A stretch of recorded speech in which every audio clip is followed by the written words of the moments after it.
நன்றி. பாகம் 1. ஒரு பிச்சைக்காரன் பிச்சை எடுத்து கொண்டிருந்தான்.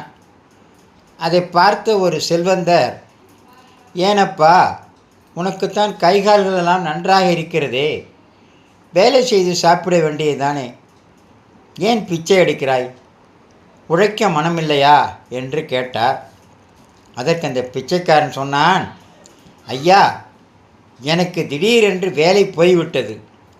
கடந்த ஒரு வருடமாக நான் வேறு வேலைக்கு முயற்சித்து கொண்டு தான் இருக்கிறேன்.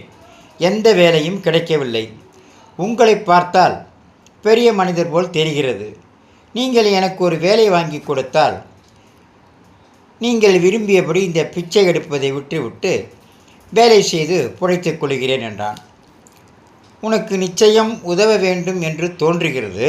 அதுக்கு செல்வந்தர் சொல்கிறார், உனக்கு உதவணும் தோணுது, ஆனால் வேலை வாங்கித்தரும் எண்ணம் எனக்கில்லை. வேறு ஒன்றை மனதில் வைத்திருக்கிறேன் என்றார். பிச்சைக்காரன் கேட்டான், வேறு ஒன்றா? அது என்ன ஐயா என்று கேட்டான்.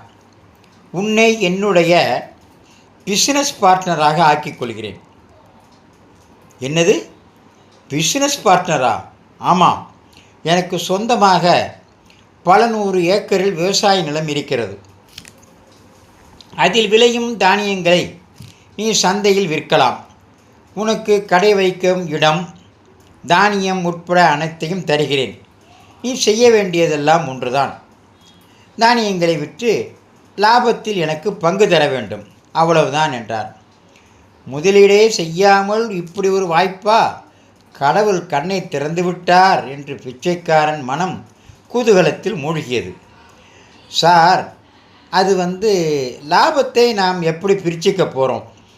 உங்களுக்கு 90%, எனக்கு 10%மா என்று கேட்டான். அதற்கு இந்த செல்வந்தர் சொன்னார், இல்லை, நீ 90 எடுத்துக்கிட்டு எனக்கு 10% கொடுத்தால் போரும். அதை கேட்ட பிச்சைக்காரனுக்கு ஒரு கணம் பேச்சே வரவில்லை. என்ன சார் சொல்கிறீங்க? நம்ப முடியாமல் கேட்டான். ஆமாப்பா, நீ உழைக்கிறாய் அல்லவா, அதற்காக உனக்கு 90%, எனக்கு 10 போதும். எனக்கு பணம் தேவையில்லை. அது நீ நினைக்கிறதை விட என்றும் அதிகமாகவே இருக்கிறது. நான் இந்த 10% எதுக்கு கொடுக்க சொல்கிறேன் என்றால், என் தேவைக்காக அல்ல, உனக்கு ஒரு நன்றி உணர்ச்சி என்றைக்கும் இருக்கணும் அல்லவா, அதற்காகத்தான் என்று சொன்னார்.